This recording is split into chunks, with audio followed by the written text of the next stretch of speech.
Okay, can you guys hear me okay? Yep. Right. Uh, Good evening. Today is October 29th. It is 7 p.m. And this is a meeting of the Town of Lunenburg Capital Planning Committee. In accordance with the requirements of the open meeting law, please be advised that this meeting is being recorded and will be available to be found on the Lunenburg Access YouTube channel after the meeting. And the meeting link is provided in the agenda and is also available by telephone. The agenda lists all the topics which may be discussed at the meeting and are those reasonably anticipated by the chair. Votes may be taken as a result of these discussions. Not all items may in fact be discussed, and other items not listed may also be brought up for discussion to the extent permitted by the open meeting law. So having called the meeting to order, I will first ask if there is any public comment. You may raise your hand or virtually or physically, or just speak up. Okay. Seeing none for public comment, I will move to the chair's report. My chair's report is very brief. First, I want to apologize to the committee members and to the public for not having met when we had hoped to meet in the month of late August and September. My work travel schedule got quite hectic, and in consultation with the town manager, it didn't make sense to meet until we knew we were ready with request presentations ready to go. With that in mind, now that we are ready, we are seemingly a little bit behind schedule in terms of where we have been normally over the course of the last several years, in getting to the point where by the end of the calendar year, we have a prioritized recommendation for the town manager endorsed by the full capital planning committee. I had that discussion earlier this week with the town manager. Basically, we agreed that we're going to do our best. We will likely meet on a near weekly cadence for the foreseeable future, and hope to stick the landing before Christmas. But we're going to work together to mitigate that in the event that we're unable, and recognizing the fact that these things take time and we want to do good work. We don't necessarily want to do work that is driven by a rush that could be mitigated by potentially moving into early January and working with the town manager to meet her obligations under the charter to deliver a capital plan effectively by the end of January. So with no further ado, we do have a couple of department heads lined up to deliver their capital request presentations. But before we do that, the next item on the agenda is to check in with the town manager and get her report. I do have a report, Mr. Chairman. I don't know if you want me to give it now or if you'd like to have our guests go first. Either way. I will take your recommendation, Madam Town Manager. It's your report and you know what's in it, so I don't want to. Let's let these staff members get off as Okay. they're able. Okay, sounds good. So with no further ado, we will skip the town manager's report. We'll move that after the capital requests presentations, unless there's any objections by any committee members. We'll move to capital request presentations and entertain the police chief, Chief Thibodeau. Welcome. Good evening. I have my PowerPoint here. Matthew, if you could put it up. Can everybody see it? Not yet. Right. Start off by saying thank you for having me again. Again, nothing out of the realm here. You're going to see a lot of cruisers repeated on our regular cruiser schedule. If you click down, Matt, to the capital plan highlights, I'll give you an update on our traffic car and our K9 car that we purchased with our 25 capital that are now in service. FY26, those cruises are set to be delivered next week, hopefully, right on schedule. And FY27, I want to go over the cost and updates for hybrid vehicles versus the hybrid repairs, and go over some of the stuff that we encountered with these hybrid vehicles, and asked to switch to gas for these two. Going on to FY28, obviously, again, a repeating pattern of regular cruiser replacements. And the big one that you'll see for FY28 is going to be the replacement of our tasers, and I'll go over that when we get there. And then FY29 cruisers and firearms. FY30 will be again the cruisers. FY31, again, 2 cruisers. And then FY32 beyond to FY37 is going to take that same pattern. Next slide, Matt, please. This is just an update on the vehicle. The traffic vehicle that we had came in right on schedule, right on money-wise. I think there was a little bit left. The big savings, if you go to the next one, the K9 car that we purchased, we were able to save $10,000. So that $10,000 given back to capital. That was because there was no expeditions available, and we went with an Explorer hybrid. So we had anticipated an expedition, but there was 0 available in New England at the time of the purchase, and we needed obviously a K9 car. We had failures with that vehicle, so we were able to replace it with a hybrid.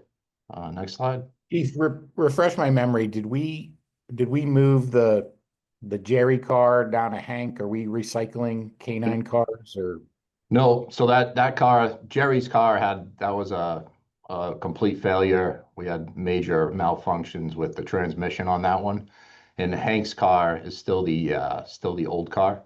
Okay. It's an old Explorer gas car that I believe only has I have it down in one of these slides, but it's only at like 50,000 miles, so we're able to get more out of it. This was Cody's new car, K9 Cody's car. That was replacing basically the old K9 Tahoe that we had. And we had anticipated an expedition, but there was none available. So we saved 10 grand and gave 10 grand back to capital for that one. Is there an impact of going from an expedition to an Explorer for you? It's a little bit smaller. Obviously, the hybrid will save on gas. I mean, bigger vehicle versus smaller vehicle. But we've made it work. It's in service now, and we haven't had any complaints, I guess I should say. As far as the storage and everything, we were able to put box storage in the back, and we were able to make it work. And the dog itself is quite a bit smaller than Jerry, so he hasn't complained yet. FY26, these 2 cruises, these are the ones that I anticipate coming next week. Those are being built right on schedule and right on budget. Those are going to replace a hybrid that had 100,000 miles on it, and the other hybrid that had 91,000 miles on it. Those 2 cruises are hybrids that are coming. Next slide. This one for FY27, this is where I want to get into purchasing 2 gas Explorers, which have the EcoBoost engine. So there's not a crazy difference between the hybrid and the EcoBoost, the Ford EcoBoost, as far as gas mileage. I don't think we'll see too much of a hit in usage of the gas. What happened this July and September is we had 3 of the hybrid batteries, basically total failures. The hybrid batteries to replace are $20,000 a piece. Luckily, knock on wood, they were all under 100,000 miles, and they were all still under the powertrain warranty. Once we get over that 100,000 mile mark, those batteries are no longer covered and they're 20 grand a piece. So we were looking at about $60,000 in maintenance costs because they had to be done at the dealership, obviously. And what happens when those vehicles throw this battery code is they're actually a fire hazard. And they tell you not to drive them and not to park them in a garage either, which is kind of eye-opening. So with that, if we go, and I want to do a mix of hybrid vehicles and gas vehicles. Gas vehicles being for the patrol vehicles, the main patrol vehicles that are used daily, every single day and 24 hours a day. And then the hybrid vehicles will be, there'll be 6 of them, will be your administrative, your detective, SRO, lieutenant, K9, and traffic. Those are all single-use vehicles that we won't hit that 100,000 mile mark as fast as we're hitting it with the patrol vehicles. There's a $5,000 difference between the hybrid and the gas. Gas is $5,000 cheaper, and which will give us a little bit of savings, obviously 10 grand. I know that we get the 5,000 a piece for green communities, which is pretty much a wash. But the repair cost itself is very frightening. If we go to gas vehicles for the patrol, we'll be able to fix them in-house with our mechanic, and we'll probably be able to get an extra year out of them. We'll be able to get, 125,000 instead of 100, which will give us another year on the vehicles. And so it's not totally going away from hybrid. It's just having a system of a mix of gas and hybrid. And we'll be able to, obviously, if that cost ever came up, I don't think we would be able to cover the cost of a battery. I know I can't in my budget. That's for sure. That's pretty much our entire maintenance is $20,000. If we don't utilize that green communities, the $5,000, can we apply that to some other project? Is that like a total cap within green communities, or it's just a kind of a carve out that we get? I think it's a per vehicle reimbursement for hybrids. It is, but do we get just a total amount that we can apply for under green communities, so that if we don't apply it here, we could go apply it to somewhere else in town? That's correct. That's correct. You have Okay. I don't have the number off the top of my head, but you have a total of projects amounts for the year that you can apply for projects in that amount and get funded in that amount. Okay, so we don't really lose necessarily that $5,000 green community by going this way. It just could be applied somewhere else. Right. We have, but in full transparency, we have not discussed this with the Green Communities Committee at all yet. We're bringing it here first. Okay. But I am supportive of this general direction. Chief, I think you were lieutenant when we first made the transition to hybrids. I don't recall exactly. Yeah. But the narrative at the time was that transition did save us substantially in fuel usage. You're right. And I understand that time moves on and these are different engines or that sort of thing. But, my observation as somebody who lives on Pleasant Street and frequently turns right and sees a cruiser or two parked in either one of those parking lots on Mass Ave, there's a lot of idle time on those cruisers. And in my mind, that's where the fuel savings was. So I don't know if you've accounted in, that into your calculus, but Yep. it did seem at the time, and we were all convinced that there was substantial fuel savings that should enter the picture here as part of the calculus. Right. At that time, we had all Tahoes.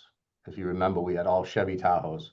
So going from the V8 to the hybrid, obviously was a substantial amount of savings. Looks like over the course of last year, we saved 10,000 in fuel. And now the Explorers with the EcoBoost engine, I'm told that it's not a crazy difference with the new EcoBoost, which is a pretty reliable engine, and then you won't have that battery failure. And if we do have a failure in that gas engine, we can fix it in-house with our mechanic. Chief, is that unusual that you had 3 failures with only 100,000 miles on it? Because I mean, it's not apples to apples, but I've driven 2 previous hybrids to 300,000 miles each before the batteries crapped out. Yeah, talking to the police chiefs in the area, and going to Jarvis Ford, there was a lot of hybrid police cruisers over there that needed batteries being replaced. It's across the board with the hybrid police cruisers that, and they were all in the 50. They were all in that 50,000 mile to 70,000 mile range. Wow. They all pretty much failed at the same time. And talking with Fitchburg and Leominster, pretty much the same failures. So you're seeing, we're all kind of obviously scared by that big price tag of $20,000 for a battery, which, you know, would absolutely kill our cruiser maintenance budget with just one battery. And I think you're going to see a lot of police departments are going to go back to the EcoBoost Explorer, which I'm told the mileage isn't quite different for the gas savings. When we went from the Tahoes to the hybrids, yes, it was a huge amount. We were going from the V8 to a hybrid, and it did save quite a bit. But we're not totally abandoning the hybrids. We're going to have you know, 6 of the hybrids for the single used vehicle cars, because they're not going to occur the miles that these patrol vehicles occur. You're talking 25,000, anywhere from 20 to 25,000 miles each year, you know. Do the hybrids monitor like hours on the battery versus miles? Kind of Yeah, to Peter's point. So I think we went over this, I think Matt brought this up last year, and I have well, actually, Mr. Bowen did. And when they idle down, that actually engine hour shuts off. It's shuts off that meter, because we were trying to figure out why the gas engines, their hour miles were higher than the similar hybrid miles. But I was told that when I did some research, that when that goes into idle mode, it completely shuts off, and that shuts off your engine timer for the amount of time that it's running. So we don't really know how Yeah, long we're idling versus how long we're actually running. Right. It's kind of a funny. It was kind of funny when I discovered that last year, and yeah, it was brought up last year in Capitol. I think we figured that out last year. But I don't think that with the EcoBoost, I don't think there's going to be a much difference. Looking at the cars, it looked like we were getting 22 miles to the gallon on the hybrids. When you know how you switch on the down in the toggle switch down, it looked like they're getting 22 miles to the gallon, which is pretty. Our F-150 has also that EcoBoost engine in it, which is a gas saving engine that Ford came out with. I'm just curious about the $20,000 price tag on battery replacement, because that's so much bigger than any number I saw on battery replacement when I was buying our hybrid. Because I'm a spreadsheet guy, and of course I factor out total lifetime vehicle cost because I'm a nerd. But what's the difference that leads to like over double what I would normally expect? I don't know. That's what I was told when I asked Jarvis when we had this first failure. I said, "What is this going to cost us?" And I think they actually said it's 2 batteries in there. It's not just one. It's a double battery. The thing that really threw me off is basically they said, you know, you can't drive it and don't park it indoors, because then you have that fire hazard. Yeah. It basically throws all these codes, and it's in limp mode or something they call it. I learned a lot in July when we had our first failure. you know, that was pretty eye-opening to me. I think what we also have to think about is that, you know, we utilize Jim at Highway to fix our gas vehicles, and he can't work on these hybrids when we have something like that. You know, if we had a gas engine that had a failure, Jim would be able to fix it in-house, and we're only responsible for, you know, the parts. Where when we go to Jarvis, we're responsible for the labor also, not just the parts itself. I think you see, you know, labor's going at $70 to $90 an hour at the dealerships for a major replacement, and I just think it could really add up. The single-use vehicles for the hybrids, yes, the miles will be kept down. You know, you won't see you're reaching that 100,000 mile mark. So we kind of have the safety of having that powertrain warranty behind us, you know.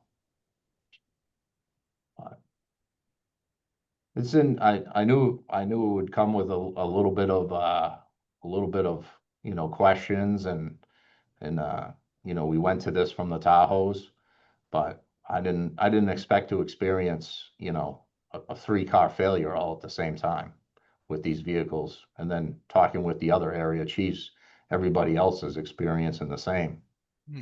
I think what you'll probably eventually see is Ford's gonna have to come out with, either a better powertrain warranty for the police cruisers, or they're gonna have to lower their price, because right now they're more $5,000 more expensive than the gas. You might see that kind of even out, and they'll make it the same price, so that's more of an incentive to take that risk or give you a better powertrain warranty. But at this time, it, you know. Okay, I don't want to belabor this. Yeah, I'm sorry, Peter. We can obviously, you know, move on. I two comments here that I think are worth considering. First is we do have a reserve account and a history of dealing with these unanticipated maintenance issues with vehicles with the reserve account. So I don't think all of the risk is burdened here on the police department's vehicle. Oh, okay. So Okay. you know, I just that should be taken into consideration. Yeah. Obviously, $60,000 of batteries is a big hit. So, you know, that would have been an issue, certainly. Secondly, and I would just ask the town manager and all the department heads, when these things come up where it's an unanticipated sort of maintenance issue that affects capital, I would appreciate being informed, you know, as it's occurring. And it's not something that, you know, obviously we're going to consider as part of an annual relook of the capital plan, but, you know, just hey, this happened. It would be good to know as it's happening, rather than waiting for the annual proposal.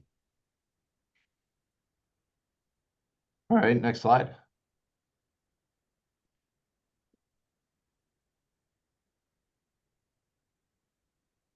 Oh, sorry. We can probably jump down. We pretty much went over that this last time. Jump down, Matt, please. FY 28. Did I go too far? Yep, slide 8. I don't have the numbers in front of me. Oh, sorry. So yeah, there we go. And then we're just going into FY 27, and again, just the numbers with either a hybrid or a gas, and we'll make that decision later on. Just showing you the current mileage of our 2022 hybrid has 72,000 miles on it, you know, and the other one has 64,000. So you can kind of gauge how many miles they're putting on the vehicles. The next one, which will be the big one, FY 28 through FY 2032, that's the replacement of the tasers. Next slide, Matt. So what's going on with Axon tasers is they're phasing them out, like any company does with their technology. They won't be supported come 2029. What they've done in in answering this for cities and towns across the country is that they are offering a payment program. They're offering a 5-year payment program where you don't incur the upfront cost. Pretty much the cost is $105,000 from the quote that I got this year. And they're breaking it down over a 5-year period of $21,198.40. No interest. Basically, everything's covered. All the batteries, your downloads, your software, cartridges, and your repairs. Where before you would have to buy your batteries, you would have to fix if they broke, your repairs. And they're basically, bundling this all in one. I called it a lease program, and the sales representative said, no, that's not a lease program. It's just a payment program. You guys own the tasers, but we're going to basically warranty them for the 5 years. What's happening is the old tasers, which are the ones that we carry, the X2s, come March of 2029, Axon will no longer support it. They're no longer making parts for it. They're no longer supporting it. And when I say support it, that means that they will no longer incur the liability for the taser. If you use it after March of 2029 and there's a malfunction or you tase somebody, they hold a liability on these tasers that they say our equipment didn't malfunction, and they pretty much hold if we were ever to get sued, they would also represent that they stand by their equipment. So after 2029, they're basically going to be out of service unless the town wants to incur the liability of the equipment. It's obviously a big number.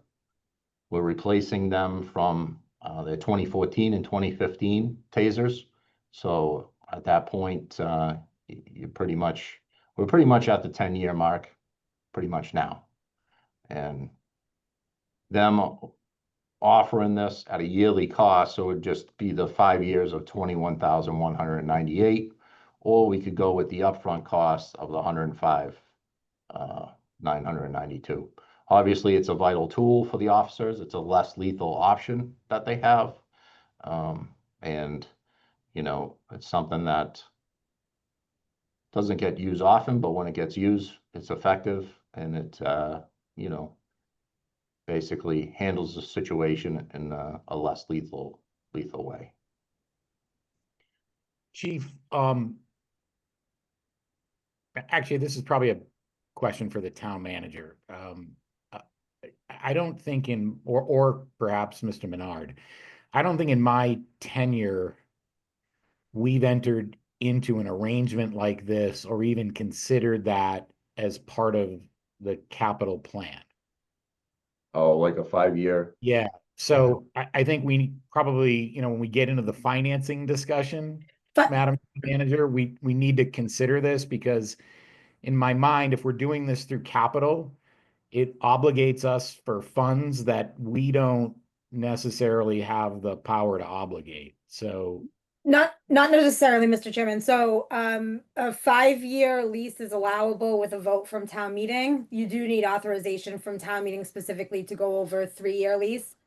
But you could obligate, for example, the entirety of the $105,992 in one capital plan, and those payments can be made over the course of years. There's really no benefit to do that other than we're holding that money in our accounts, growing the interest on them and making a payment. But we could obligate the full $105,992 and still use this payment plan. There's no there's no interest on this. That's a straight 105,992 divided by 5. yeah, no, I get that. I guess my question is that the capital plan is a contained budgetary item on a year-to-year basis in terms of how it's voted at town meeting. So if we were to include this in the capital plan, would we have to obligate the full Right. $105,000 in in that fiscal and budget for it for that year? We'd have or- to look at the contract. If I would imagine like other contracts, if it's on a payment plan, it's subject to appropriation, but would have to look at that contract specifically for the 5 years. I mean, in my mind, I would be more comfortable rolling this back into a budgetary item or even. Well, it's still even at a single considering year. this non-exempted debt, right? And carrying it that way. At a single year, you're over the threshold. We did lease the motorcycle, right? We Right, did, right. but we did not do it as part of capital. We did it as part of the budget. Yeah. Yeah, that was a budgeted lease. I'll tell you that the budget can't support this. The operating budget wouldn't be able to support this. So the reality is that we have a product that is going to be out of service, that if we use it, there's a liability there. They need to be replaced. The cost is for the replacement is $105,992, which certainly meets the threshold, and as any other capital replacement would, right? They happen to be offering this payment program as an option, which is certainly something to talk about. But I don't think that we're at does this get funded through the operating budget or capital budget? I think we're at this is a capital appropriation, and we're looking at, do we fund it all in 1 year or some kind of lease, which we can explore in the future. But Okay, I don't think that this is operational We don't have to figure this out today. I've got some reservations around obligating out year capital plans, but we can have that discussion and figure out how we do it. I mean, I totally get the justification. Like, we got to do this one way or another. I'm not quite sure if it computes in my head in terms of doing it within, with 5 consecutive capital plans and how we obligate ourselves to that. Well, I think you're gonna obligate it all right now, and then you're just gonna pay for it in future years. Okay, but are we gonna obligate the funds then this year? Or are we gonna, it just seems a little kludgy to me, but But I would think so, but again, I think Jen can lay that out in more detail as we go along. okay, fair. I do have a question. What is the cost if you use one of these to kind of like repackage it, or is it just a cartridge? Like Yeah, so on the old ones, it's the cartridge, which right now we buy individually. So in this new payment, they're covering your cartridges. The batteries, again, when the batteries fail, they're on the old ones, we purchase them. I think they're $100 a piece. And these new ones are gonna actually download. They're gonna have software that downloads, that'll be all included to keep track of when they're turned on, when they're used. They'll have all that basically, which I think comes into play if there was ever litigation that the equipment, functioned properly and this, that, and the other thing. It's basically they're giving you everything in one instead of you purchasing the cartridges. So every time we do training, we have to purchase the cartridges. Every time we have the battery failure, we purchase the batteries. It's obviously it's almost like purchasing ammunition right now. and those cartridges are covered for 5 years or for the life of the product? For the 5 years. And how many do you use in a typical year?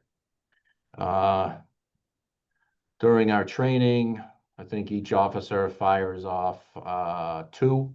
So 2 to 40, 50, probably close to 75 you'll fire off in a year. Okay. You got to include training in this because you have to be trained. Every year they have to get recertified in this equipment. Pretty Okay, much so like I mean, the cartridges being part of this is a pretty big offset from, I guess that would be the operating budget. if the cartridges are all included in this, No. Right now, you said you pay for about 75 cartridges a year. right? That's in our operating budget with our ammunition. And did you say they were about $100? The cartridges, I'm not sure. The batteries Oh, are $100. okay. I can't imagine, the cartridges cannot be that expensive a piece. I thought that's what you said, so I Oh, apologize. no, the batteries are 100.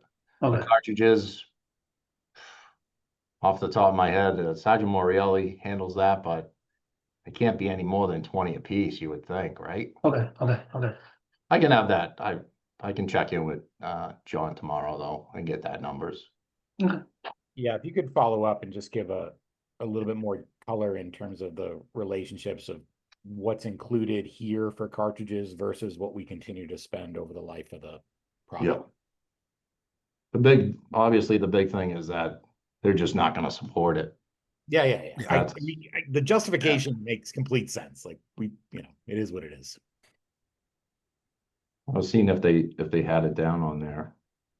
And then what do you do with the 20 that you have? You just return them to Taser, or you like, No, Taser won't accept them in trade. They're basically obsolete. Yeah, because so I how do mean, you decommission them? I guess you take a hammer to them, you know? If the cartridges aren't in them, they're pretty much ineffective. The cartridge is what basically, shoots your electrodes. Yeah. If the okay. cartridges aren't in them, they're pretty much the computer inside. I imagine you just disconnect them. But yeah, it would be nice if they were gonna take them in trade, but they're just basically saying that it's like an iPhone 1 to you. It's useless, rendered useless. Next slide, 2029. Obviously, replacement of cruisers. That would be now we're looking at the SRO one. Oh, here it is. Right now, Hank's car has 70,000 miles on it, and it's 2017. So you can see how many less miles I'll put on a 2017 single-use vehicle car has 70,000 miles on it, where right now a 2023 hybrid patrol vehicle has 53,000 miles on it. That's pretty significant difference in mileage when you have somebody with a single-use vehicle compared to the patrol vehicles that are running every shift. And then the firearms price right now, you're looking at 22,000 to 25,000. The regular replacement is 5 to 7 years on the firearms. We purchased them in 2019. That'll put them at 10 years old. Again, obviously the effectiveness of the firearms, the wear and tear. I won't speculate on the cost in 2029. Obviously, we all know the market of firearms fluctuates year by year, but it's just something to keep in mind coming up in the future when we're at that 10-year mark. FY 2030, replace the lieutenant's car. Again, you can see lieutenant's car 2018 only has 42,000 miles on it. That'll be a hybrid vehicle. That'll definitely be a hybrid vehicle. That's where I want that. Hybrid versus gas. And then looking at in 2030, we'll be looking at replacing the traffic car that we just purchased this year. And it just, so on with our regular transitioning of the vehicles and going through and replacing them. Obviously, it's very redundant, in vehicles. It's 2031, again, the replacement of the vehicles, which would be replacing the vehicles that we'll hopefully be getting next week. We'll be at that mark, at that 100,000 mark, 6-year mark. And then future slides, regular replacement of the department vehicles. Oh, I'm sorry, Matt, if you could go down. Bulletproof vests in 2032 will be at a 5-year mark where all the officers will need new bulletproof vests. And probably the portable radios, we're probably not going to see that until 2033. When we replaced those other portable radios, I think Peter probably remembered we had old radios that they weren't making parts for anymore. They basically went obsolete. Now we have Kenwoods, and I don't anticipate Kenwood going out of business. So as long as we can get parts for them, we can extend their life. And, 2039, again, we're looking at replacement of firearms at the 10-year mark from 2029. Why are the bulletproof vests not in 2027? We just covered all the replacements for them because they were spanned out. What happened the first time when we did capital, which, all the offices here, they all stayed here. We all had, we didn't have this influx of, people leaving, people retiring. And we used to be able to take that 5-year mark and everybody was staying here for 5 years. Everybody got their vest replaced 5 years. We had that longevity. Now we've had new officers, we've had huge, almost half our force has left and, we've hired. So it's a 5-year lifespan on your bulletproof vests. And at that point, hopefully, everybody that we have here today will still be here and we'll be replacing them. I guess I'm still confused. 2032, Right now, Yeah. so is the right- math working for anyone else or am I? Right now, we've already replaced 6 of them. So it was under the threshold. The vests are usually 900 to 1,000. I mean, Okay. everybody, if they work their way out to that mark, we have to replace our vests.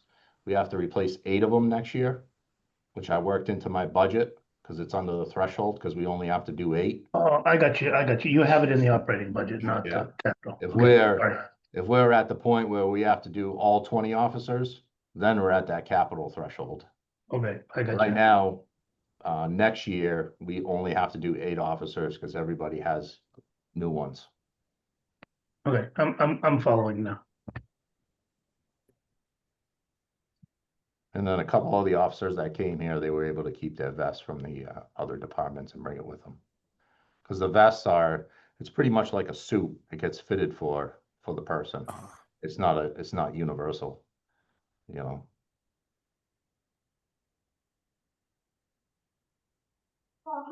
Okay. Any other questions?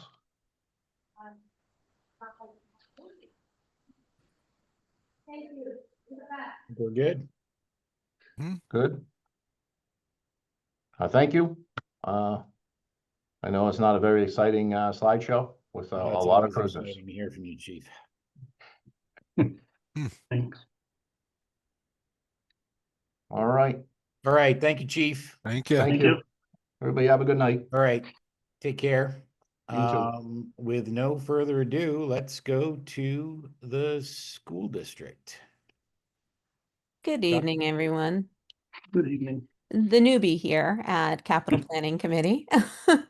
Welcome. Um, Sorry we're remote tonight. We prefer to be in person, but this is just the way the cookie crumbled this time. That's okay. I'm happy to be here tonight to present our capital plan.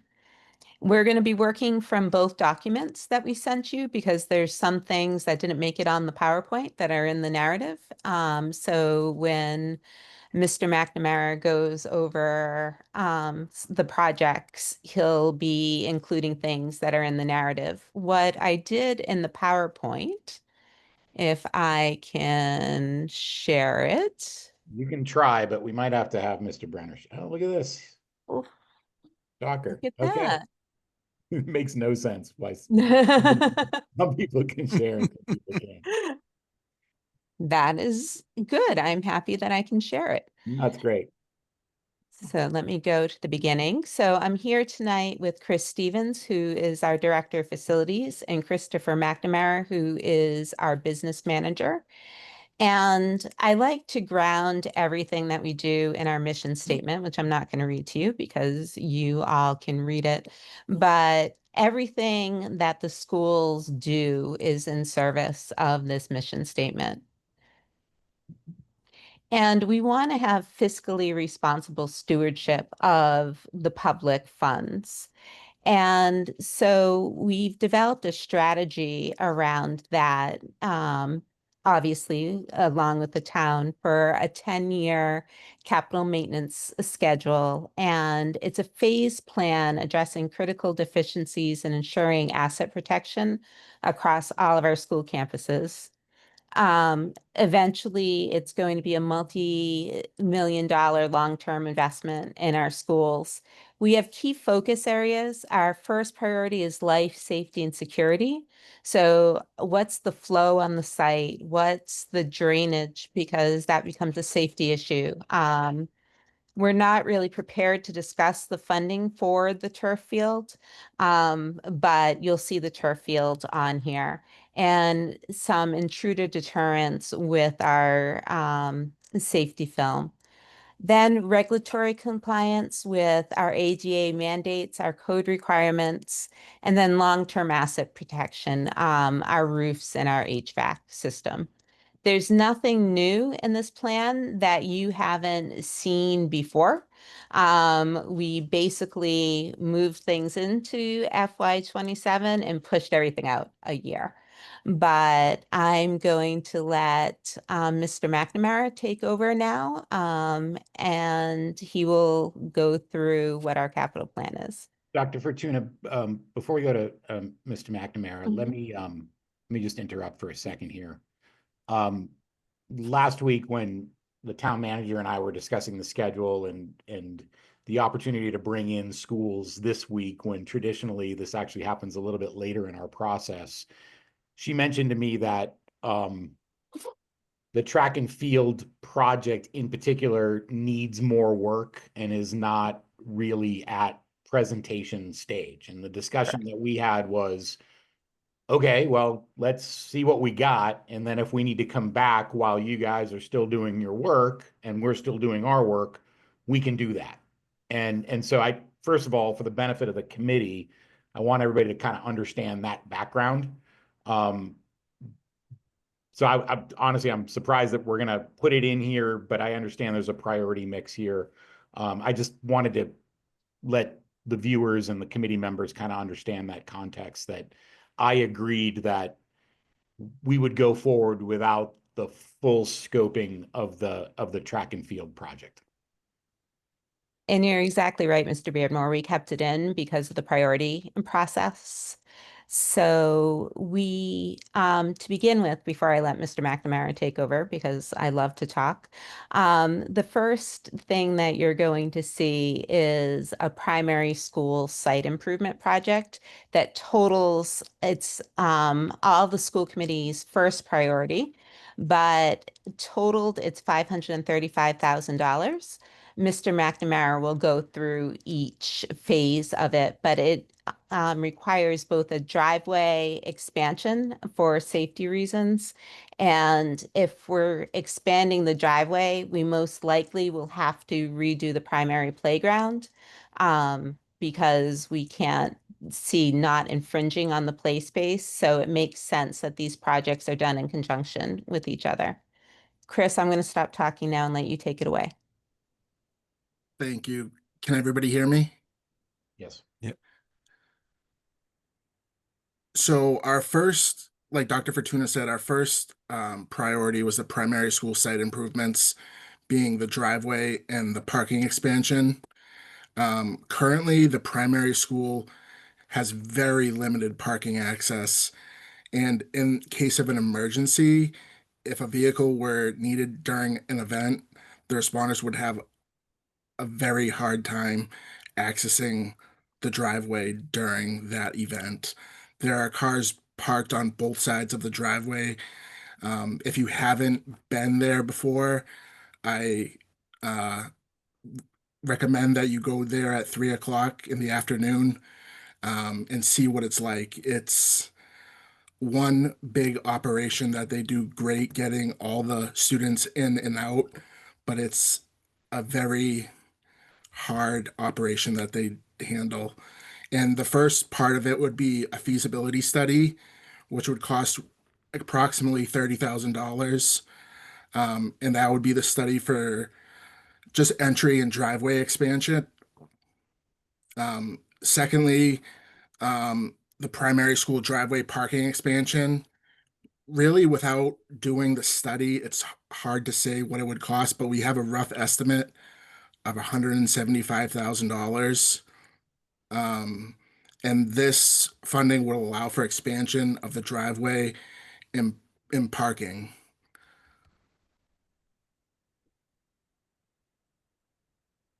Next being the playground equipment.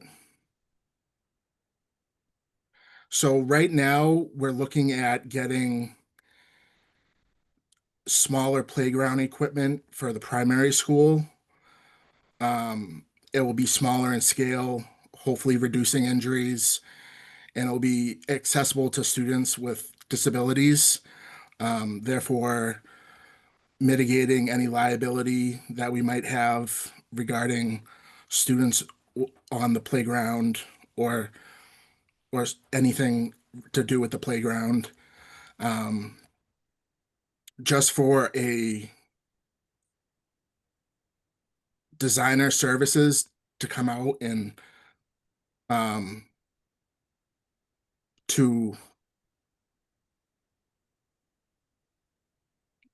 just evaluate what we would need. We're putting that at approximately $30,000, and the playground equipment would be roughly $300,000.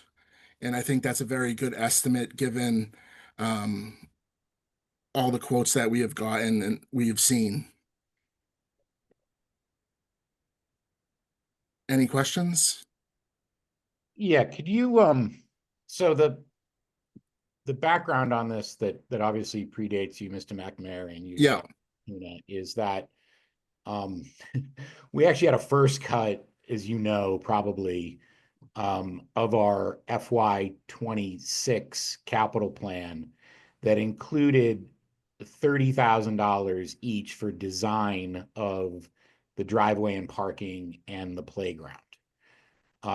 And there was a set aside in an out year, it may have been 27, I don't recall, for the actual project cost. My expectation coming into this year was that we were just carrying forward the FY 26 plan, which was just the design piece of these two things, and would also, in that design phase, shore up the costs of the two projects. Obviously, they're related. Can you give us some background in terms of why we're now including the full cost? And, you know, obviously, having been on this committee for a while and seen some really bad underestimation of project costs, I think I can probably go out on a limb and speak for the committee that this approach here is a little bit scary. Without the design, you know, asking for a capital allocation that is an estimate at best, it would seem to me, based on how you've portrayed it here. I agree with you completely, Mr. Beardmore. Doing the design studies for both in conjunction with one another is the reasonable place to start.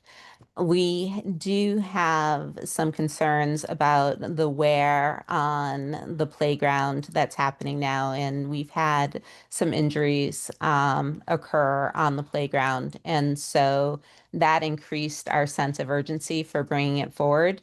But I agree, we would be tighter on our estimates if we do the study next year. Yep, I agree with that. Madam Town Manager, you have your hand raised. Thank you, Mr. Chairman. So, I have some relatively recent experience with playgrounds at schools that are ADA compliant. And I know that this one is going to be much smaller. Let me just ask this question first. Are you contemplating a poured-in-place rubber surfacing for the entirety of the playground, or paths to and from? Do we know that yet? I ask that because that poured-in-place surfacing alone, I think I would suggest that I would not be surprised if even a small playground came back at 600,000 if we're using port in place surfacing.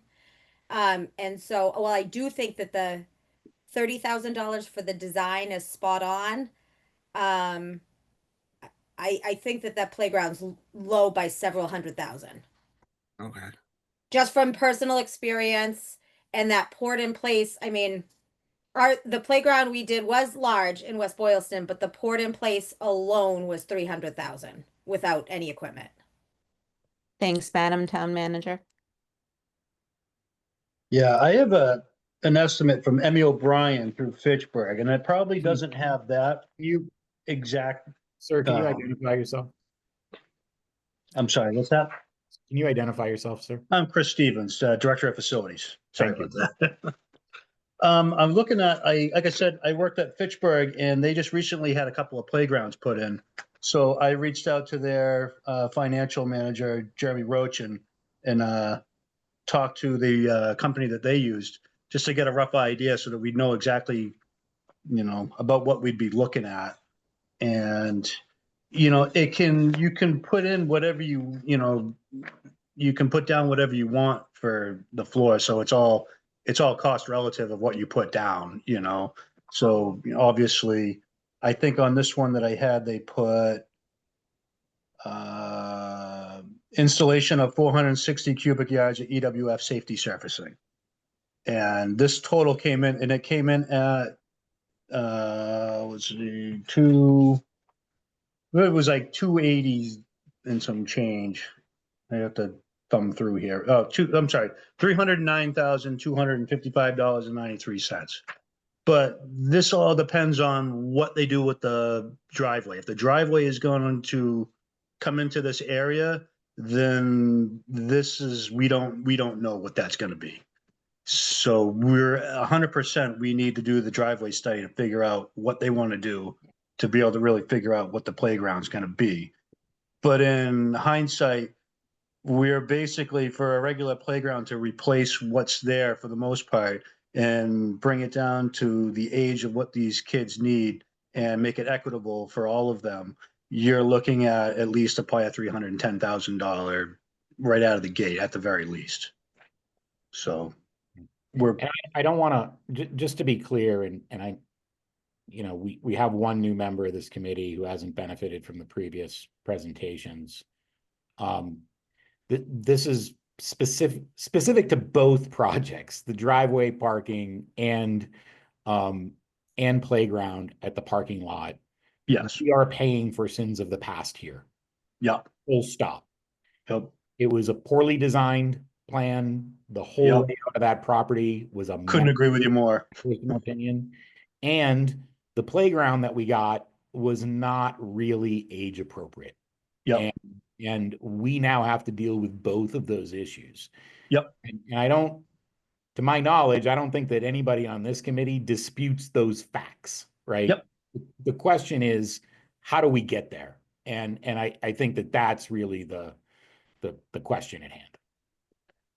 No, you're right. We got to get this driveway study thing done. That's bottom line. That has to happen. That's got to be first and foremost, in my opinion. And that's going to basically tell the tale of everything else. On the playground, it says full regulatory compliant ADA, but are you actually going for ADA compliance which is kind of a minimum, or that inclusive playground, which is actually one that it's kind of a step above. It's actually what they had. We want to go inclusive as Okay, well. so I think that this probably should reflect that fact. Thank you for the ADA feedback. compliant is different than inclusive. I know way too much about playgrounds. They are very different things.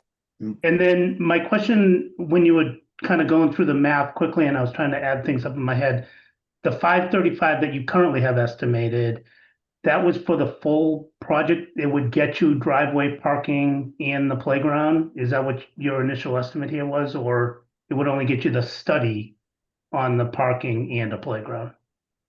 The study on the parking and the playground is, I believe we have budgeted 30,000 for each of those. Correct. Chris McNamara, you can Yeah. correct me if I'm wrong. That's correct. So then you're estimating about 160,000 on the driveway parking expansion? Hmm. About 175. Okay. Okay. Did we, I'm sure it's my memory being wrong, but did we not already okay these studies last year? Or are they just jumping out in my Yeah, this mind? is the switcheroo that we had to do to get the Green Communities grant fulfilled for the Oh, yeah. EAC at the primary school, if you recall. Okay. No, thank you for that, Peter. Now, yep, no, now it slots in. Okay. And then Yeah, Chris Stevens, you may want to reach out to another Chris in town, Chris Ruth, Yes. who might have some quotes from the Marshall Playground. Okay. Hmm. Yeah, I've talked to Chris. He's good. He's got a lot of good information since I've been here. So no, Okay. I'll definitely be reaching out.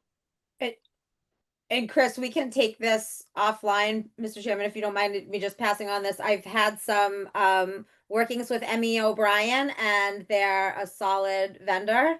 But happy to lend some knowledge of having done that project recently and some potential ideas there. Oh, perfect. Nope. Great.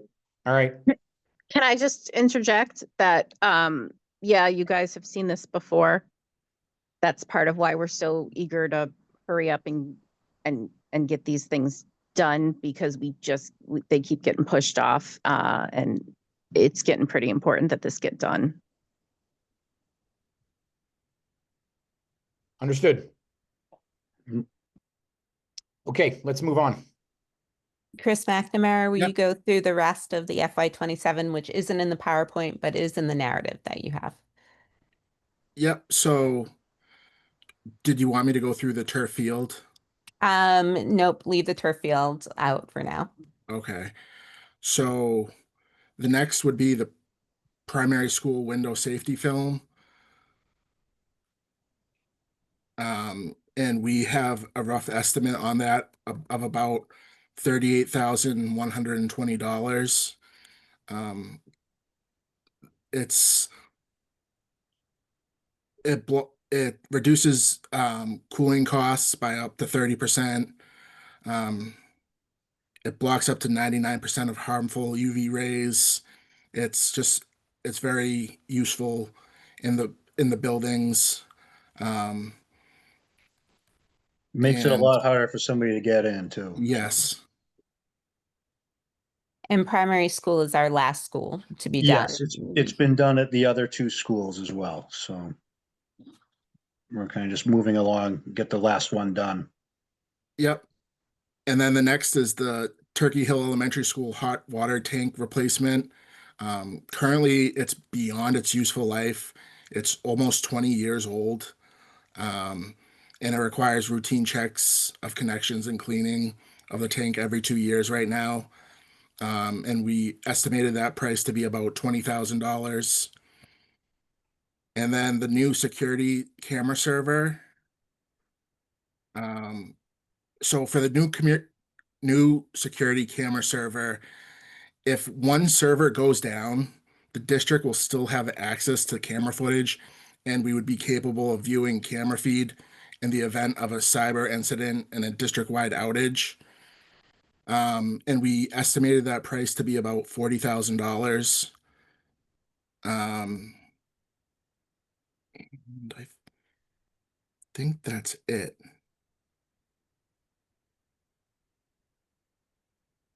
What windows would be included in the window safety film? Chris Stevens? I believe, hold on. You know, estimate here somewhere, there's my pile of stuff.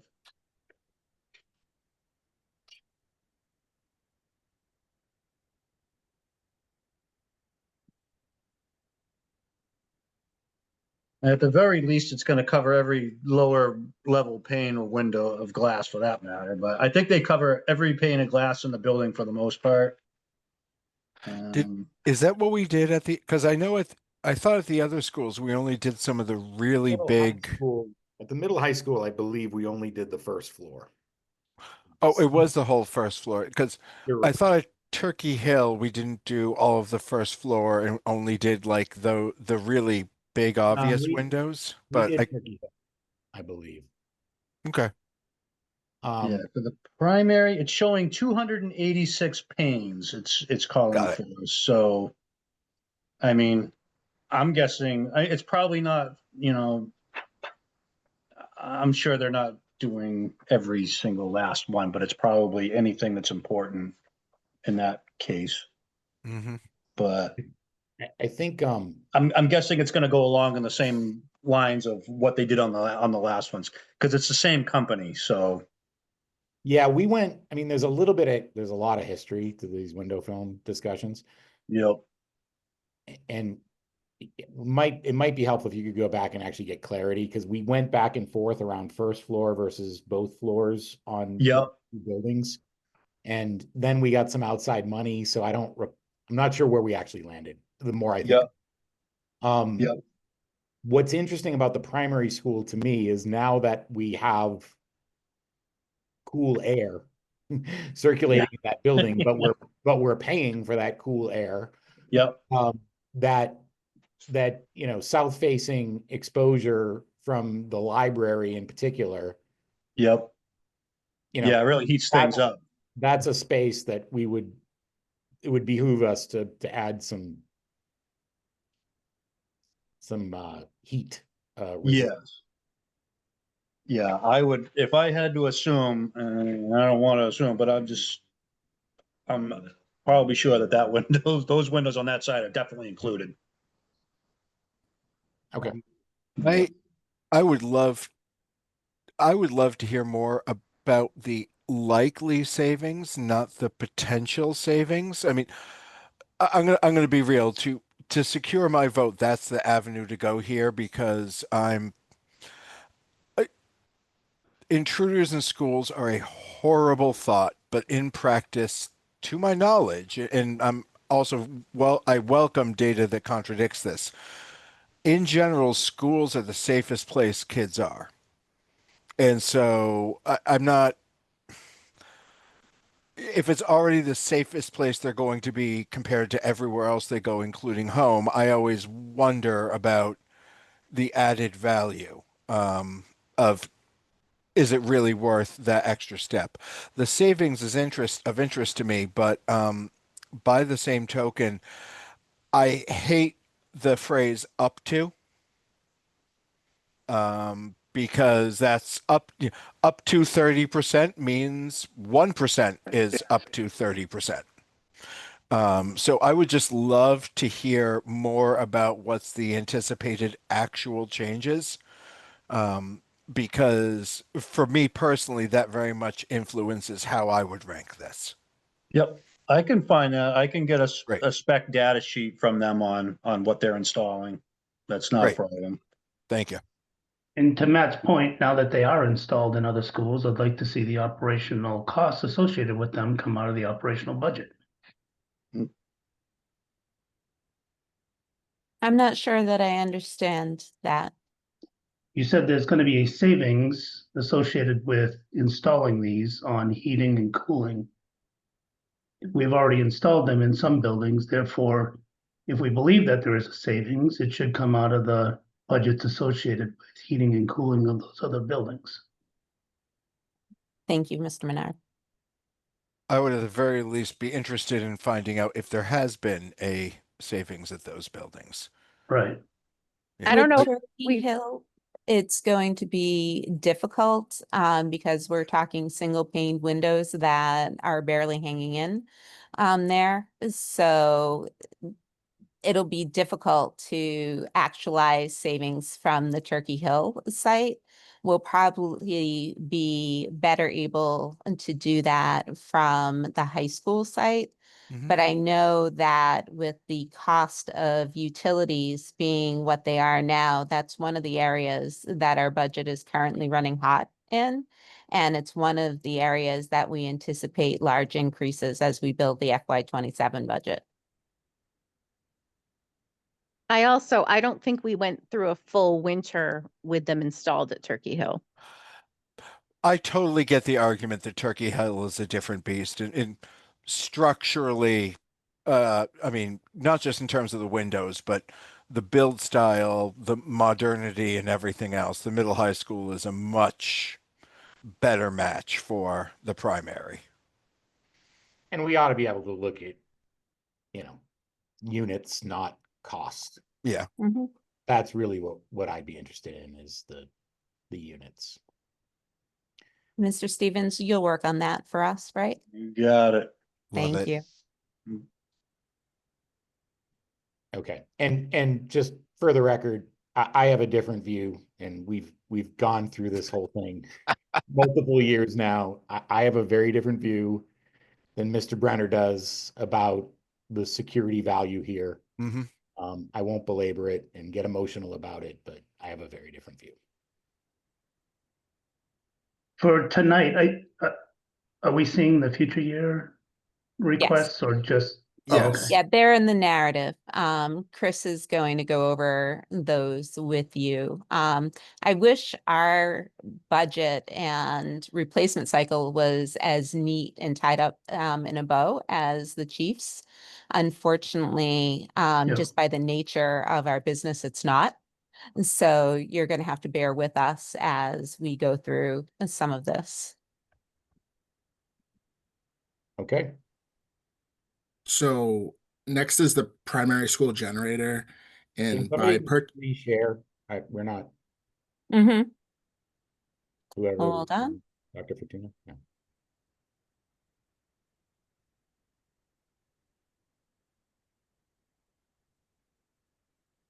There we go.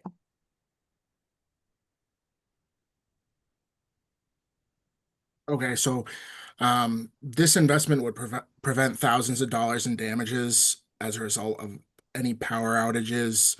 Um, without heat and refrigerators, the food would go spoiled, and there would be physical damages to the facilities.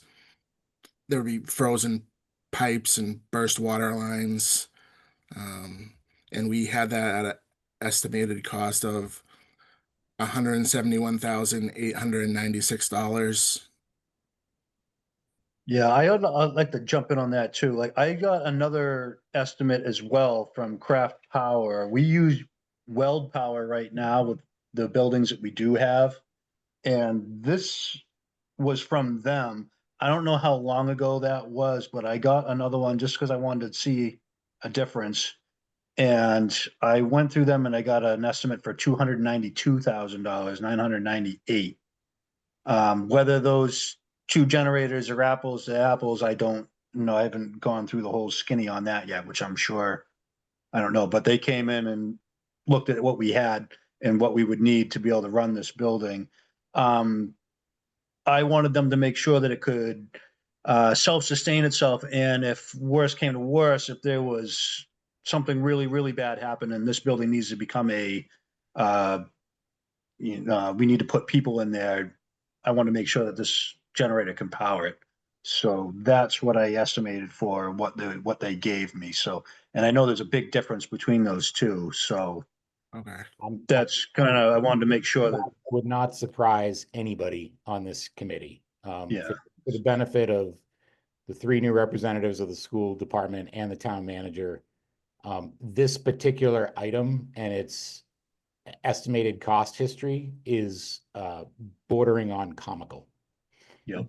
Did you say you have quotes? These are not estimates. These are quotes. I have a quote to have it done soup to nuts of $292,998. And the 171, what's the date on that quote? That I don't know. That was before I came here, so I don't know. That's why I wanted to get my own, so at least I had a baseline.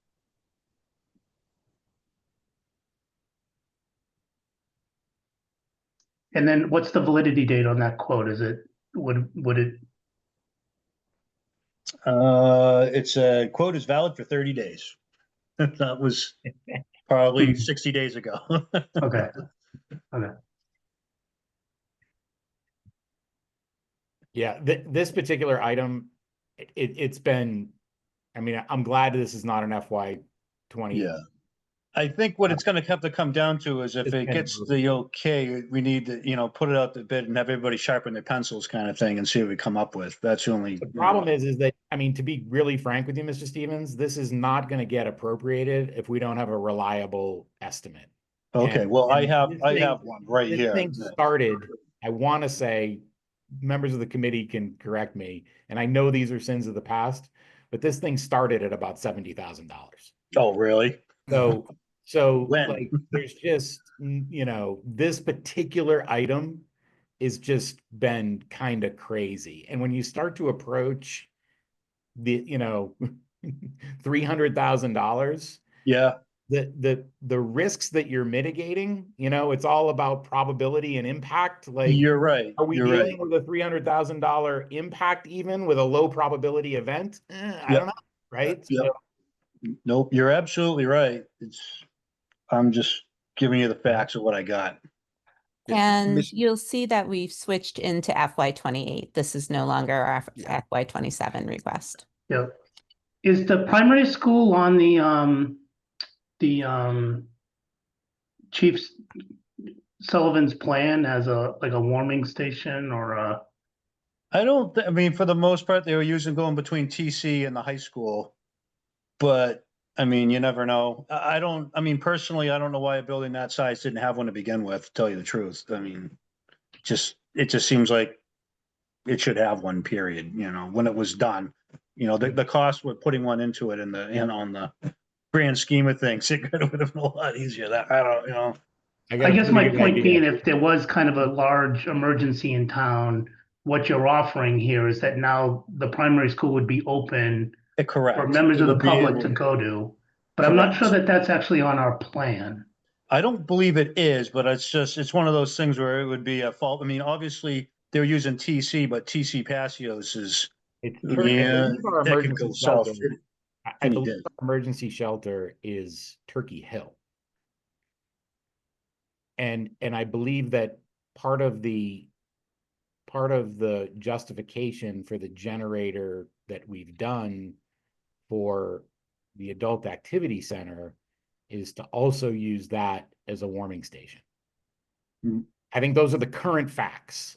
I don't Okay. like, All right, I how wasn't this sure. affects the future plan, Yeah, completely open for discussion, but yeah. I Right, just I mean, figured if you're gonna up-spec it for that purpose, then I think it should be aligned to the plan that the town is moving towards. So,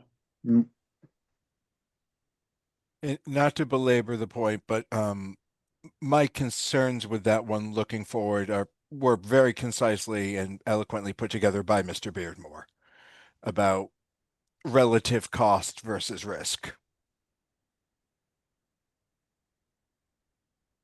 nope, understandable.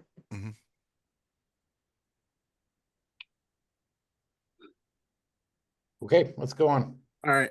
So next is the LMHS auditorium booth upgrades. So right now the audio mixer is outdated and doesn't have modern features. And the booth currently requires a physical key, and key card would allow the ability to add and remove access as needed for that. I'm sorry, Mr. McMerritt. I'm sorry to interrupt. Yeah, We're in what fiscal year now? 28. Okay, and you Did I skip one? Yeah. skipped the one that was above this. So I'm Oh, just- okay. Yeah, if I they're the see same that. year, it doesn't matter to me, but I'm just pointing this out that Yep, sorry about that. So the Turkey Hill Elementary School classroom mini splits. The estimate is for 17 classrooms. And these units will provide much needed supplemental heat during the heating seasons and cooling in the warmer months.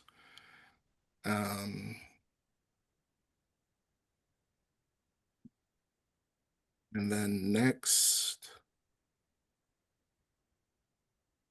the middle high school concession stand field house key cards.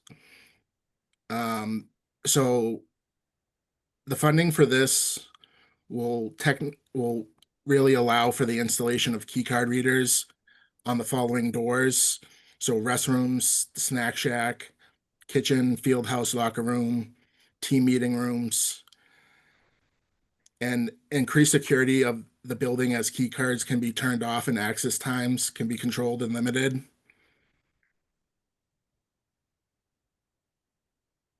Chris, do you want to say more about the auditorium upgrades? Because this really does have a benefit to the town as well. Yep. So for the auditorium booth upgrades,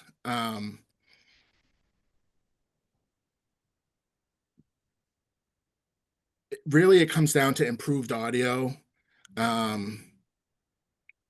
because right now some residents don't attend because the audio clarity is a challenge for some with hearing impairments, and that would really help with the auditorium booth upgrades right now. Don't they have those devices that they can put in their ears and get the sound sent to them? I haven't been to one of the town meetings. I'm looking forward to November 18th. So I'm not sure, Mr. Menard. Yeah, so there is also a history on this one. This was brought forth a few years ago, partly with the justification that we could add hearing assistance for hearing impaired residents.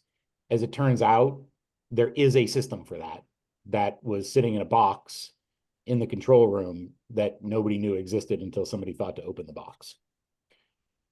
So some of that equipment does exist. We were told last year. I think, to my knowledge, I haven't seen it passed out at a town meeting or utilized. And I think that we have all experienced the pains of poor audio quality in that room. Once again, a room that was designed and sold to the town as having great acoustics doesn't have great acoustics, nor does it have a good sound system. And that which does exist, we can't consistently operate with a knowledgeable operator. Those are the facts as I see it. So this is an out-year plan, proposal. I think we need to kind of think this through and flesh it out a little bit with the administration and the school committee. We do need a better sound system in that room, but I think we need to be thoughtful about it. And then have you consulted with like PAC for like interoperability between this system and the PAC? Is that? I believe that, I don't know for the proposed system. I do believe that is difficult right now, the interoperability for the two systems. Okay. They've done a pretty good job recently in picking up the audio on the recordings, but I don't know why. Okay. They patched the systems directly together with IT, basically. Yeah. It's a quad group effort patching everybody's systems. But that is actually steadily improved in recent years. All right, now we're moving on to FY29. So for FY29, we have the primary school gas condensing boilers. The estimated cost is $130,000, and that would be for the installation of 3 new condensing boilers, which would improve efficiency, utility cost savings, and reliability. Chris Stevens, would you like to talk about some of the problems with the boilers now that you've shown me? Yeah, I mean, we just had them go down the other day. For some reason, they coming up with low pressure. I mean, it's the same thing. You got an old boiler in your house, and eventually after 10, 15 years, you start noticing it starts showing its age. And they're starting to do it. It's starting to turn. So trying to get ahead of it, and get in front of it before it becomes a real big issue. And we're just every time you walk in the morning, the heat's not on. So, that's that. We're looking at, I've got a quote in and it's pretty close to that. I think it was around 150, and it would basically replace what's there. And basically just brand new of what's there and get us back up and rocking and rolling.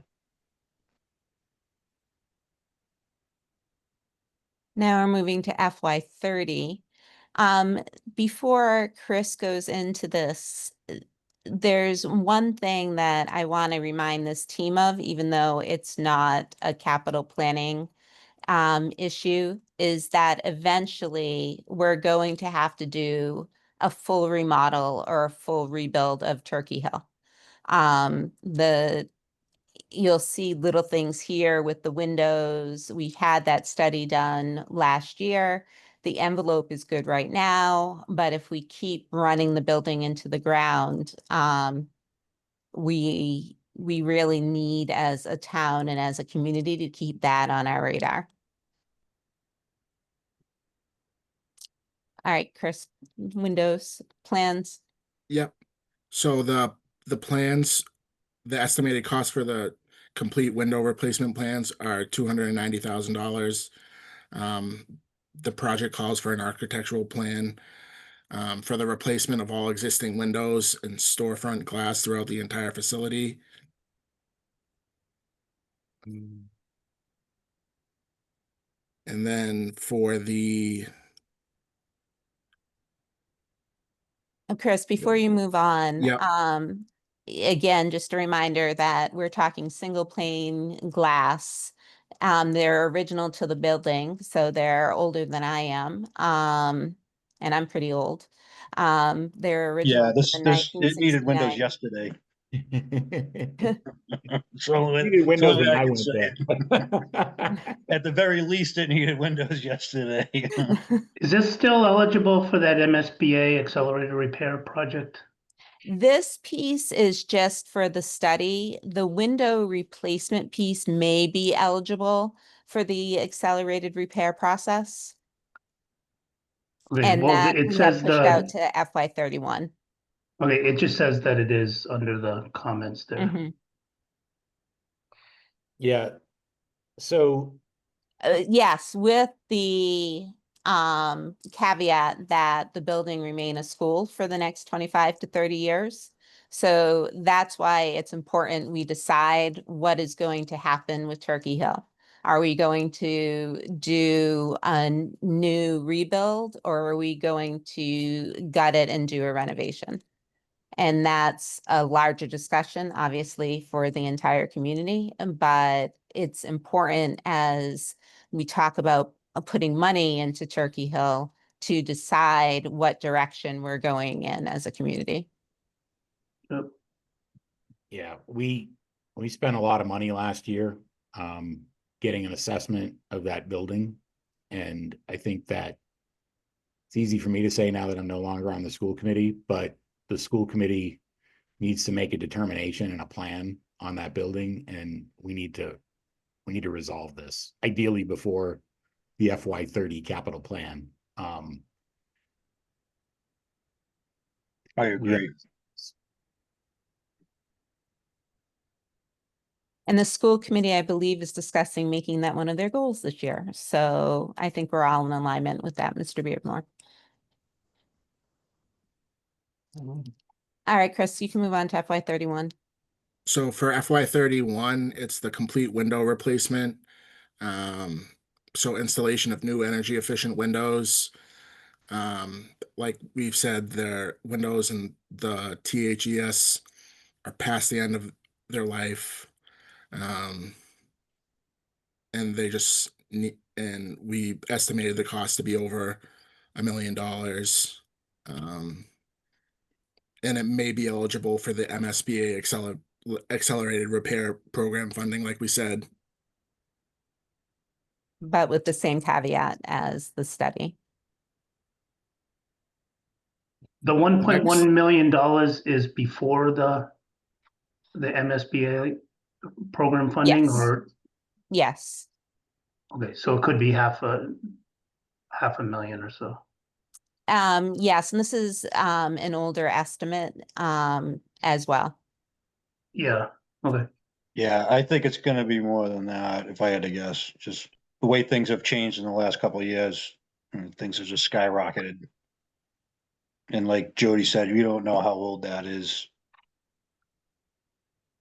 Yeah, one just general observation, maybe when we put estimated costs, we probably should put, if it's a quote, the validity date of the quote, et cetera, just as a kind of an improvement going forward. Nope. Excellent feedback, Mr. Menard. Thank you. And I Yep. think that's across the town, right? It's not, Yep. Yeah, I would love to see that as one of our expectations as a committee for this Yeah. info. The problem with doing an estimate cost on the windows for like that building is there's so many different types of windows, and the cost between them is probably huge. So it's really hard to nail that one down until Mhm. you figure out what you want to go with. Yeah. I think Nice. what we're looking for is just procedurally, when we're looking at a document like this and it says estimated cost, we want to know what the basis of that estimated cost is. If it's an actual estimate, if it's somebody's best guess, what's the basis? Definitely doable, Mr. Bowen. And a date. Agreed. Yep. And a date. So next is the replacement of the projectors at the middle high school. So all wall-mounted and classrooms and common area projectors will need to be replaced. Currently, the ones that are there at the end of their life, bulbs are having to be replaced as needed. And we project that to be about $215,000. And this would allow the teachers to just have reliable instruction tools in the classroom. And with this one, it's important to note that we're talking FY31 now. If there's new technology available, I mean, who knows, we may be doing holograms in the middle of a classroom instead of the old projectors. If there's new technology, we would explore that as well for our students. I was gonna ask that question because honestly, like I don't see projectors anywhere anymore. I really see just, flat screen TVs that are fairly inexpensive and high resolution. So you may want to look at potentially something like that. Yeah, I agree, Mr. Menard. I don't think the projectors are the most up-to-date technology. I think it's just simply what we have at the high school, what was put in the Yeah. FF&E budget when we built. Yeah, they were the right technology for their time, but the Yeah, exactly. 10 years ago, hardcore they were was great. better. Mr. Menard, Mr. McNamara, just for your information, Dr. Fortuna is sharing her screen, and when you move your cursor in the document, Oh, we're sorry. so it's a little bit distracting. Sorry about that. No worries. That's how we get to Peter. Yeah. Noted for the future. Yeah. So the next is the network firewall replacement. The model that we're currently have is 5 years old and will be at the end of its life in FY30. And we've estimated that the current cost of restoration after a cyber attack is approximately $800,000. And that's just to replace this is just a replacement of the current network firewall. As you all know, firewalls are becoming more and more important in today's day and age. For example, every superintendent in Massachusetts received a phishing email today that looked like it was very credible from the Department of Elementary and Secondary Education. And it almost fooled me until I looked at who the sender was on it. It was that realistic, and things like that are very scary. And I'm actually concerned about having this as far out as it is, because the technology will be at its end of life in FY30. I think as the school committee reconsiders things, you'll see this move back up in our list of priorities.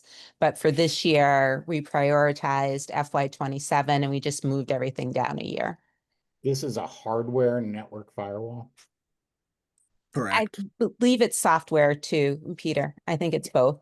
But it's an appliance that's physically on the campus. Yeah, I mean, I would recommend at some point, and I know that there's a long storied history and I have a very strong opinion in terms of IT support and security. This is something that probably needs a thoughtful and coordinated approach between both the town and the school department. And in addition to that, I'm sure that the school committee will probably get an executive session sort of briefing on these topics for obvious reasons. And when the time comes, I think that the capital planning committee and the finance committee may be briefed in that sort of format. We're getting into very high stakes here. And somebody who's worked in IT security for 20 plus years, I'm concerned about the whole picture. This is a very narrow snapshot in terms of a capital need that without broader context, it kind of like raises alarm bells for me. I think that's a good point, Peter. And I think maybe what's really needed here is a real program for both schools in town versus, just a hodgepodge of replacements like you talk about, to include training. And, one thing our company does is they send out, their own spam just as tests to all the employees to make sure that they are vigilant on cyber attacks. I'm certain that the town, well, I've never received one from the town. Yeah, I mean, not to pile on, but I agree with Mr. Menard. Look, there's going to be different approaches to IT between the schools and the town. There's a long history here in terms of the Google Classroom stuff and the Google stuff and the Microsoft stuff and all that, and even the support contracts. I totally get it. I've been immersed in it for 7 years in these conversations. But I think from a security standpoint, I think we have a common insurer, I believe. These are things that probably need to be looked at together and in a comprehensive way. Point taken. Thank you. And FY32, it seems we just did this, but it will be time for another district-wide phone system upgrade. Maintaining our 911 compliance, which is the upgrade that we just did. And it would be voice over IP, would be the technology that we'd look to bring in to manage our telephone system. And then FY32 is where you'll see the Turkey Hill Elementary School renovation or new build. Not quite sure which way it'll go, but we will have to resolve the question of Turkey Hill for the taxpayers and for the community. FY34, we have a replacement mower. We have one replacement mower that we are buying from our budget this year because of Mr. Stevens' amazing way of getting a less expensive model than what we had before. He feels that a less expensive model will still be able to do all the functions that he needs it to do. But we will be looking at replacing our other mower in FY34. FY35, the primary school is going to need replacement of its roof mechanicals. We're going to need an engineering and assessment plan for the replacement of that. That's what this is funding right now. FY36 would be the installation of those replacement roof materials, and that's all we've got. Okay. Are there any further questions or comments from the committee? I have a question. We were briefed a year or two ago on, maybe it was last year, on a kind of a comprehensive facilities list of, issues that needed to be dealt with. Are those all kind of incorporated into here, or is this? I I'm don't not even sure. remember which facilities director did it. That's just what I was going to say, Mr. Menard. I'm not sure which facilities director it was. Couldn't I tell think you. we've had 4 since that time.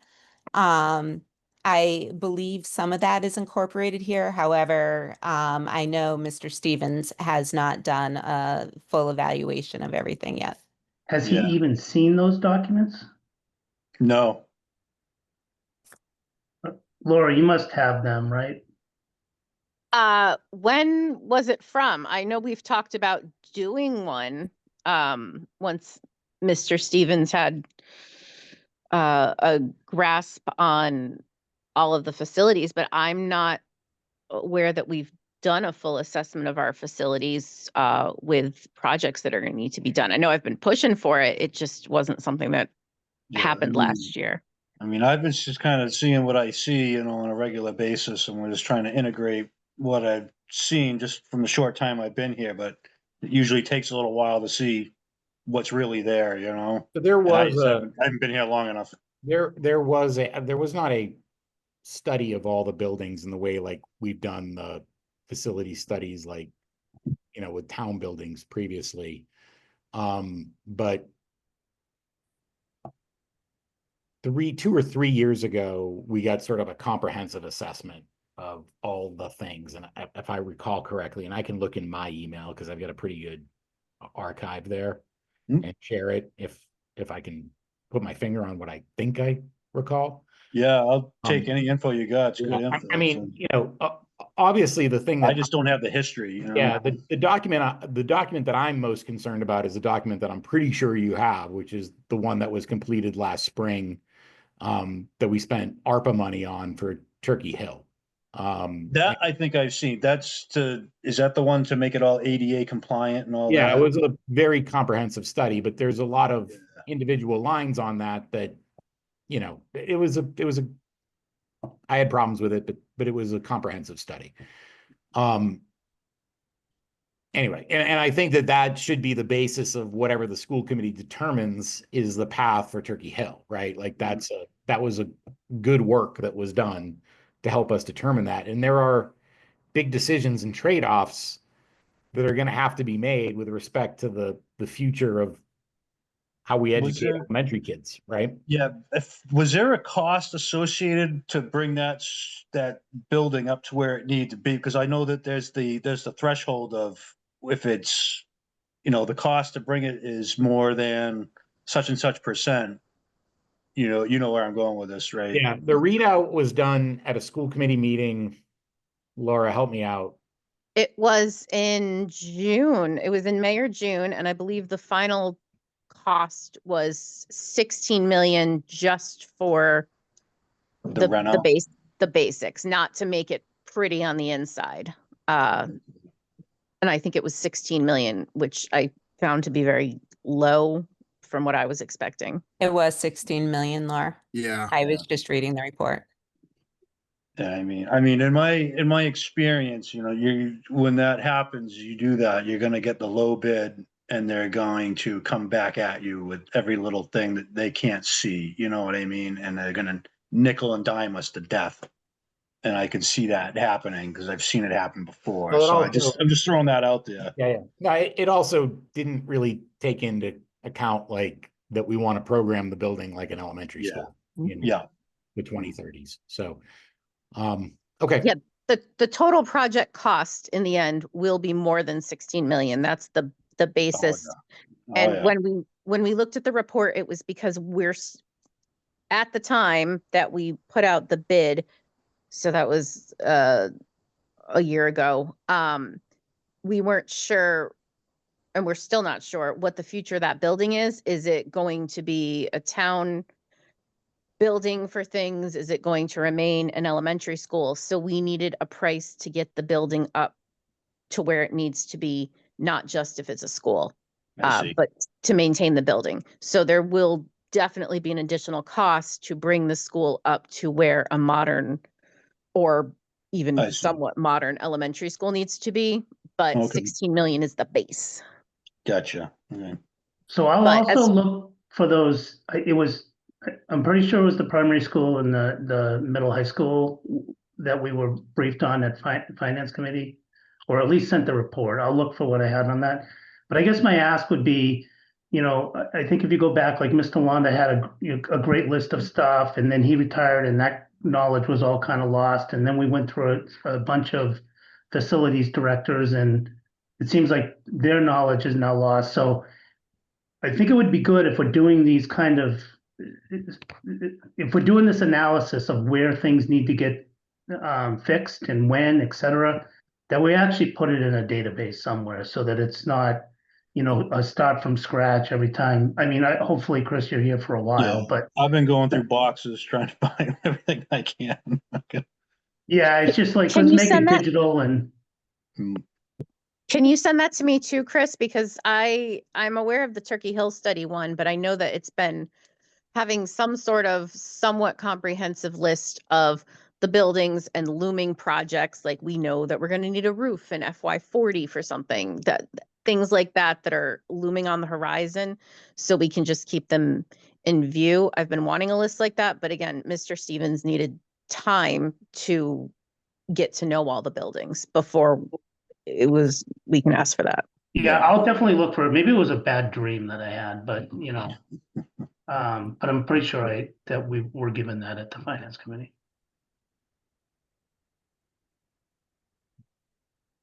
Okay. Anything else? Nothing from us. All right. Well, thank you very much. So Dr. Fortuna, I just want to kind of close the loop on the track and field Mhm. discussion. Obviously that's a big project. We've talked about a potential revenue offset program. Obviously this is not something that is going to be funded through our normal means of capital funding. But we do need to get serious about this if we're going to get it to a spring town meeting article in any fashion. Mhm. So do you have expectations in terms of when you would expect to have a proposal? We are going to start earnestly working on that now. I think you heard at the school committee where we discussed it, a couple of different ideas from a committee member, but I'm going to authorize Mr. Stevens to start to get actual genuine quotes so we can really bring it home and know what the true amount will be. Okay. And I can't emphasize enough. There are long poles in this process. And even if we do this as a separate article and we keep it outside of this capital planning cycle, you still need to get it on the warrant and it still needs to be fully vetted. And, my personal opinion, I'm on the record. I think we've got to land on a plan for this in the spring of 26. Because we're not going to be able to program that field. We're going to have all myriad of safety issues, and the cost of mitigation will be more after an issue than now, in my opinion. So I agree. I think we're nearing an emergency situation there, and I just can't emphasize enough the urgency of getting there on this one. Agreed, Mr. Beardmore. And whatever I can do to help. I got not a lot, but a fair amount of head knowledge on this and history, and I'm happy to help in any way I can. Fantastic.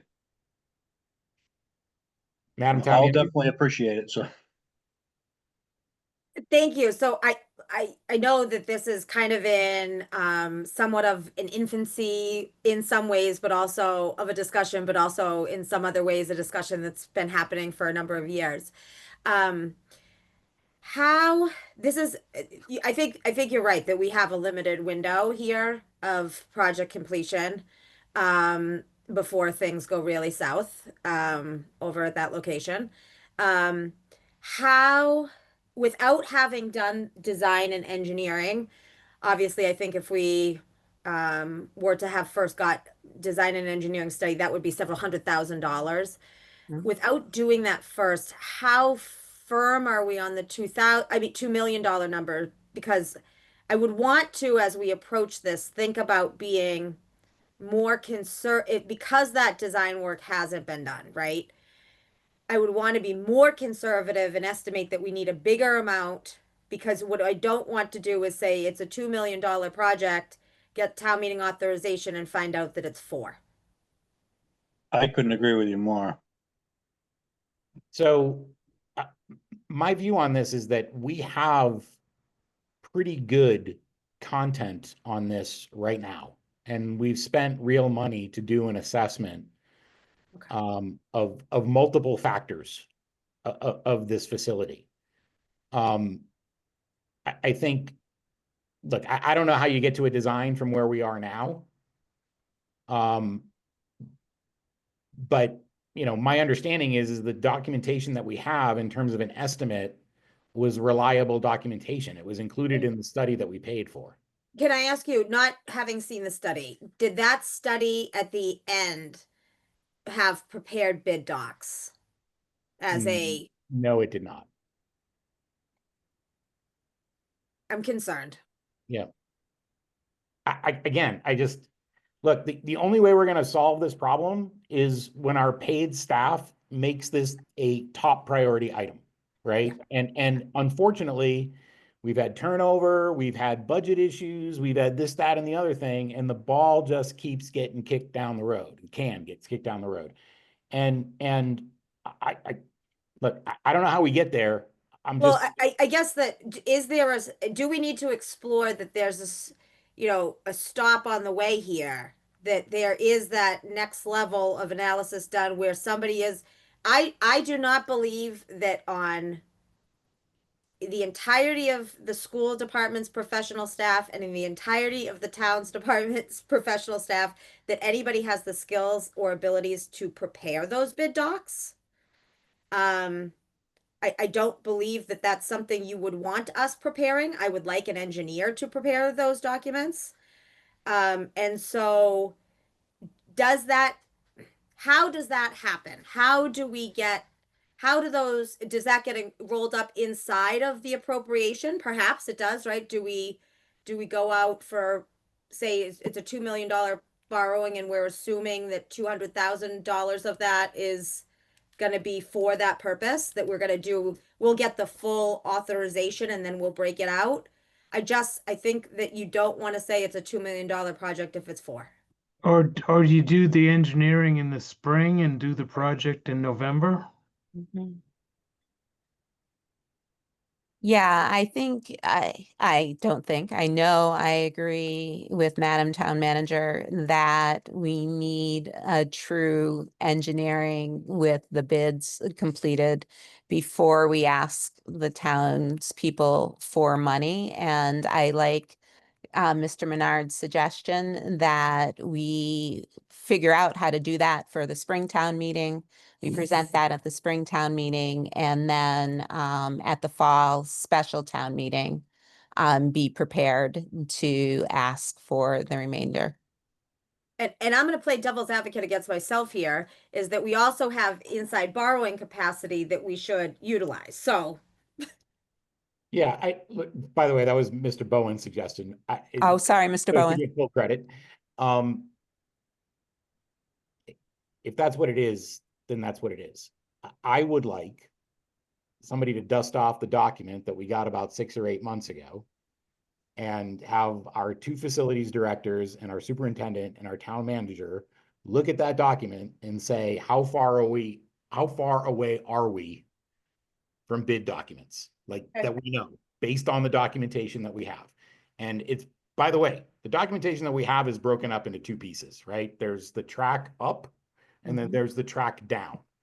And we don't actually have a full study on the drainage below the track. We have rough information that there isn't a critical break below that we put in the wrong padding underneath the turf during the last replacement that's led to the problems that we have.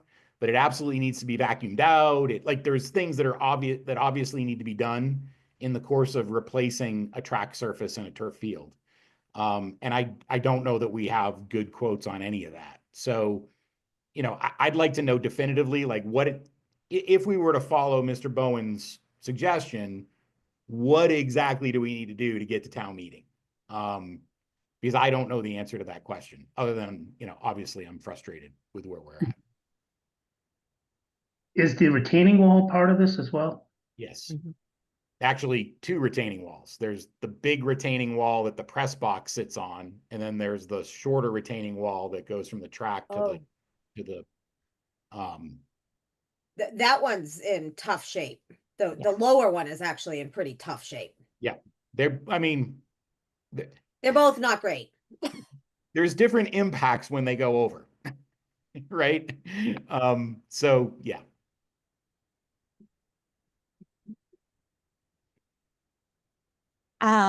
Madam Town Manager, I will share the file with you and you can share it with your Chris. Yeah, I'm Richard. thinking that this is actually more of Bill Bernard world, actually, when we're talking about moving Earth. Yes. I agree. So I will share everything that we have with you. One other point, and I know everybody on this call knows it. There's the obvious structural issues with that facility around retaining walls that are coming over and the drainage issues and all that. The turf that we replaced in 2018 has deteriorated to a point where I believe that it is dangerous. Now, I'm not a professional. I'm not qualified to determine that. But I am a parent. And that turf is in really tough shape. So aside from the structural issues around it, also the track itself is deteriorating and has some pockets on it where the surface is beyond its useful life. Don't run in the outside lane. Yeah. So I can't emphasize enough, this is something we got to deal with. I guess we also need a real estimate of the maintenance costs associated with this track and field. I know there's a lot of debates in various communities about whether to stay with grass or go to turf, and I'm kind of on the grass camp. There's a reason professional athletes are moving off of turfs and onto grass, and FIFA doesn't even allow it. So I think as a town, we need a real discussion as to whether we really want a turf field. Yeah, I have an opposite opinion on it, but I recognize the position, right? I think that we have a lack of field space and a programming density problem that grass cannot accommodate. Right? I mean, I watched NFL games this weekend. That field is it's programmed less than a third of what our field is programmed, and it was a mess for the Kickers. So I grew up on grass. no, as did I, but we also did not have the density of sports and the amount of programming that we have now,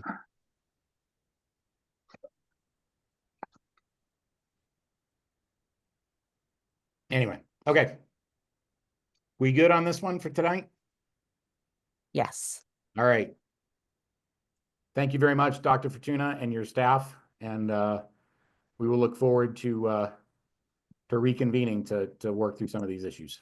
Excellent. Thank you, Mr. Beardmore. Good night. Thank you, Capital Planning Committee. Thank Thank you. Good night. Thank you. Thank you, everybody. all.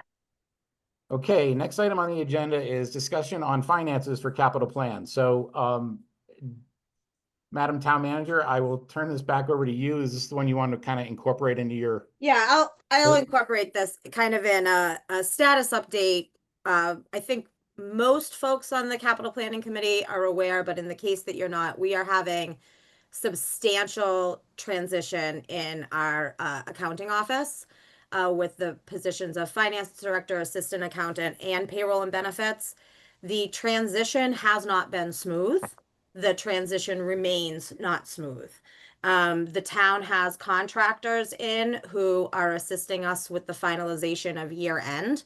And so what that means is that we are not certifying free cash in advance of town meeting. So I do not have even the beginnings of an estimate to tell you what we're looking at for funding availability and for free cash.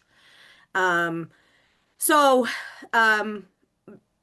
am hopeful that things will settle out in this kind of area of the organization, but I, at this point, cannot say with confidence that that is going to be the case. So I appreciate the committee stepping up so far. Peter, you took some apologies for your schedule, but really it's also mine, is that we're at some pretty difficult times right now. So that's the status of year end. So year end, we don't know what we're looking at for free cash.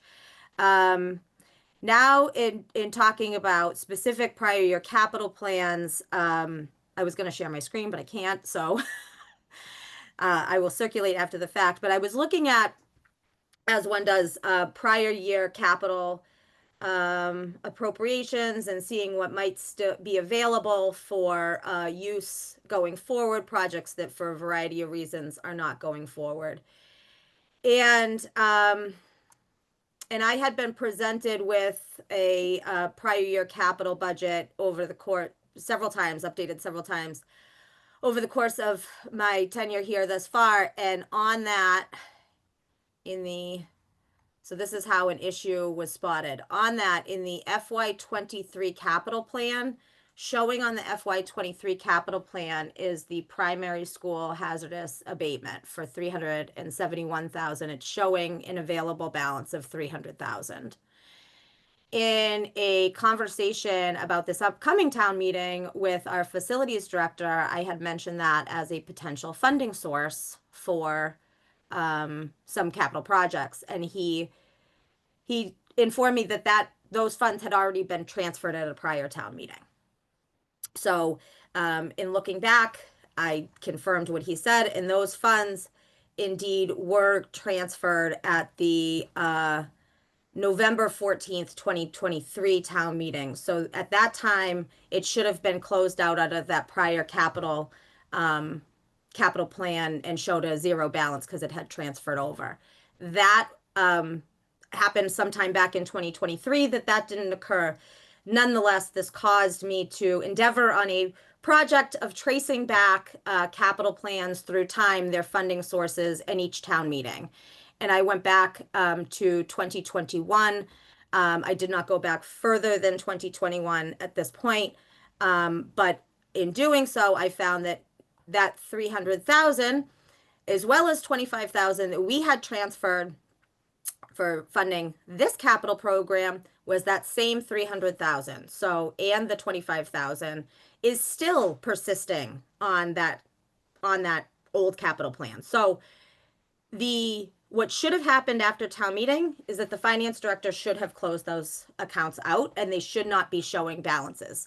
Not at one town meeting, but now at 2 town meetings. That is what should have occurred. It did not. The good news in all of that bad news is that, thankfully, we have not expended those funds thus far. So the total capital that was approved for FY26 is $1.225 million. I am holding back $300,000 of expenditures until that vote gets corrected at the May town meeting. If town meeting voters do not want to transfer the money from the TCP roof project, that is certainly within their purview. They should know what project they are being asked to transfer it from. So we're going to hold back from the FY26 capital plan, the town hall window replacement and the town hall HVAC upgrades, with the amount of other projects that the facilities director has in his queue currently.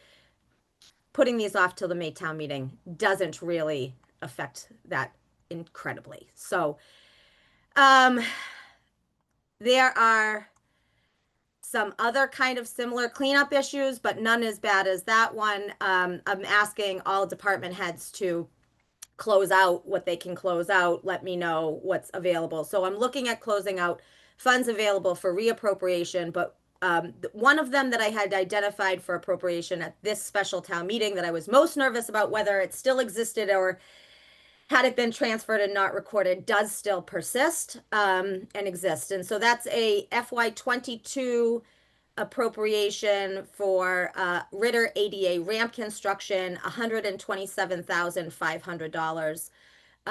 That project, if that was to be completed in today's day as a standalone project, I am been told that it would be substantially orders of magnitude above that, several times above that, and should get incorporated into anything for the municipal building redesign.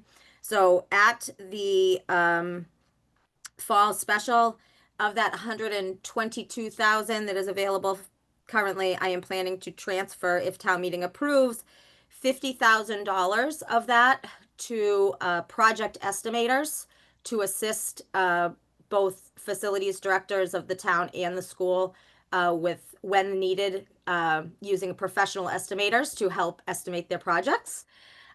They run about $6,000 to $7,000 per project.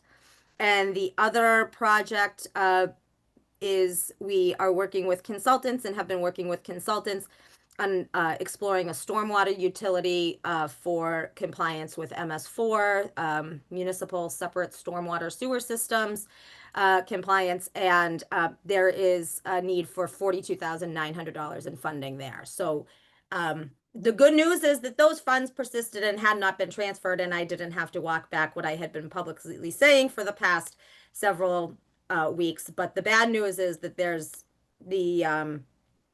there's obviously some issues that we are still dealing with here.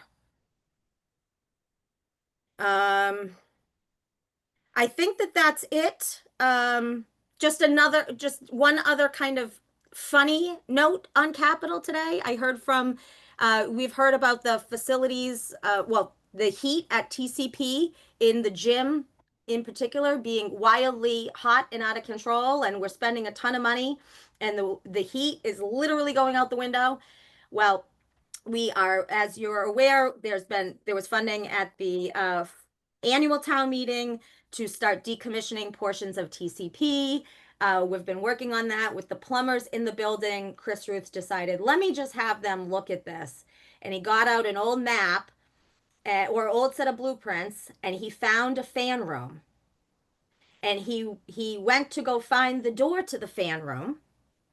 And where there was supposed to be access to the fan room, it is the kind of like old break room behind the gym that used to be on the stage, I guess. So it used to be a stage, and now there's a break room. Well, in the ceiling, there was 2 doors that go into a full fan room. And in that fan room is a fan system that is full open, blowing full blast, and has not been serviced in 23 years. So it got shut up in a, so we think that by now exposing that, manually dialing back the ball valve so it's not 100% open and ratcheting that back and getting the unit service, that perhaps there'll be some better temperatures at TCP and cost savings there. But I thought that would be interesting for you all here tonight. That's my final report. Wow. So hidden cubbies. I'm trying to place in my head where that would be, because there was a classroom over that stage. So he said if you go up into the ceiling above that, I think it was what the ACE program was using as their kitchen. Like there's a break room kitchen. If you go into the ceiling above there, that's where the 2 doors are. Okay. Go figure. So I am going to finish, I've finished my analysis of the prior year capital. I'm going to have our folks who are helping us with the transition go ahead and close those out. But I have questions of why an audit didn't find this. And so I will be raising that to our auditor. Okay. Okay. Thank you for that. Is there anything additional to report, Madam Town Manager? Next up is next week you are getting the DPW and the fire department. Okay. I saw And- in your email that you had communicated with the department heads that that would be a remote meeting. I had actually intended to do that in person, although Oh, I think they'll be happy that that's in That'd be person. But if that's okay with everybody, I'll try to pursue an in-person meeting next week. What do you think Not our close to the way. next few weeks looks like, meeting wise? So the game plan right now is next Wednesday for facilities and fire. DPW and fire. I'm sorry. And That's then okay. the following week would be facilities. And Yeah. that's the bulk of it, right? And I Mhm. would hope that by the time you're done with that, we should know, unless there's anything else that surprises, 11 November surprise. But if there's no more November surprises, we should know closer what that free cash is looking like. So you, So with that, we would meet on the 5th and the 12th. Mhm. We had talked about, I want to say, is the 20th an off finance committee week? Is that correct in my head, Chris? Yeah, our next meeting's the 13th, so Right, then we it would would off be the 20th, the 27th. which the 27th is Thanksgiving, I believe. So, Yeah, I'm making everyone come in. oh, that's good. It's supported. you would. You would. So, so my rough plan right now is to just go like the next 3 consecutive Wednesdays and see where we're at. Sounds good. And then obviously we've got to do our prioritization work that would happen in December. And I haven't looked at the December calendar yet. And I suppose you'll be wanting Thanksgiving off, Mr. Cratchit. I do have a question for you. So I'm likely to miss the next 3 weeks. Is it possible to have a non-voting finance member join? So at least we have the, Yeah. like, all right, let me see if anyone wants to. I would entertain that. I don't know if the rest of the committee would be interested, but I would absolutely entertain that. Okay, Do I get a say in who it would be? sure. You just got to ask them if they want to do it. Okay, let me float that amongst those folks, and That's a good idea. Okay. I'll kind of delegate it. Okay. Yep. I appreciate your willingness to work with us. And believe me, if anybody knows travel headaches right now, it's me. So I'm sympathetic to. Yeah, how's Utah? I'm pretty spent on Utah right now. I'm flying home tomorrow. Utah's beautiful, though. It is, but I sandwiched in a cool weekend in between work weeks, but I've been in downtown Salt Lake City for 2 weeks effectively, so I'm pretty done with it. So Peter, just so you know, the December planning board meeting is probably going to move off the typical cadence just due to the Christmas holiday. So once that gets firmed up, I'll send you the date, but I think we're just moving back 1 week later Okay. on in case we want to use a Monday. Okay, great. Okay, I will be in touch about next week and following meetings. And like I said, I don't have a room reserved for next week, but I'll get on that tomorrow.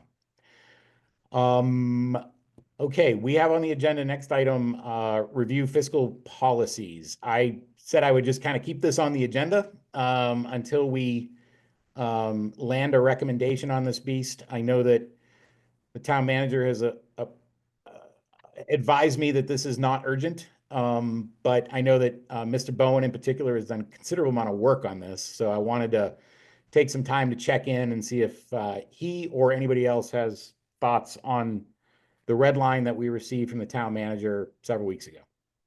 Well, I had my own red line too, and I was gonna bring it with me when we were meeting in person. It might make more sense to do that at a future meeting when we are in person, but to the extent that it is not urgent, we can get through this budget cycle first and then worry about that. I mean, I think we can multitask, but I'm perfectly fine with at least pushing this until our next in-person meeting. And Yeah. we can also, consult with Chris asynchronously if we get to a point where we have an opinion. Okay. It's amazing how priorities shift from one Obviously, day to the Finance next. Committee, I would assume, has some opinions. Yeah, so just, for the FinCom tried to tackle these reviews and stuff, and it became a bit painful, the way we were attempting it. So I think the idea that, Jen had was to take her own stab at where she would like to see some potential changes on it, and then kind of flow it across the board. And we did that. We did that here with just this capital. So they have my red lines and Okay. Mr. Bowen's now making his red lines, and we're gonna see what they look like together. Mine had more questions than answers, though. Fair enough. But we'll talk about that next time. And if you want to come in advance and talk through them or call, that's fine too. That might be a good idea. I'll look at my schedule, and then maybe next week we can meet sometime. Okay. Awesome. Okay. We will move on then. I neglected to put minutes on the agenda, so we will not tackle minutes this week. Is there any public comment?